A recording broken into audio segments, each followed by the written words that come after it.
Aiwa, Ndopisa ba. Ndopisa kwa Ndopisa zuri no munhu wanje. NGWERE life. Mabanga yakazi next artist. Akazi next artist kwa Ndopisa. Ndopisa darika NGWERE. Dati wakati bakazi next artist, wakazi next artist ne kwa Ndopisa. Ndopisa darika NGWERE. Aiwa. Yati bamsubhiliva. Biliboti. Nonoita mujitende oga.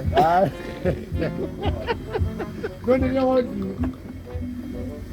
Kune one hit song ere nayo.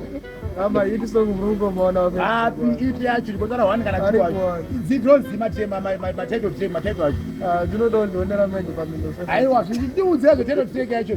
Title yacho song inozi yakati ishado. Andingodzi vanhu vanongonononera. Aiwa asi aisi pa YouTube ka. Pa YouTube ndiripo nyota msati waenda. Unotoenda pa YouTube yacho munotoenda sira kutani. Pa YouTube written official. Pa YouTube makavhura rini. Matine 1 week davura. 1 week cheke ampo bakepe nzile netoni. Itoripo. Iripo kani, iripo. Asi makavhura nekuna shekani. Apa kumasonye ndasikaona. Aiwa. Apa andika kepe Britain. Yakuija. Hapo kepe Britain sure. Ndio ana kepe ni Britain emaviwa. Ndani kepe Britain tukuona. Mira Captain Britain azwe msamanye ba Captain Britain. Bo Captain Britain tukona na Captain Britain emaviwa. Emakatuni aya.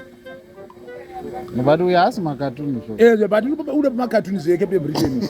Sa uri katuni uzoona. Awupo baba YouTube ba. Awupo baba YouTube. Awa watati ba YouTube not Facebook. Ndibonga YouTube. Aiwa ba awupo ba. Ababula ma Captain Britain makatuni araba. Saka makasara. Ibo ngomtesa bisira.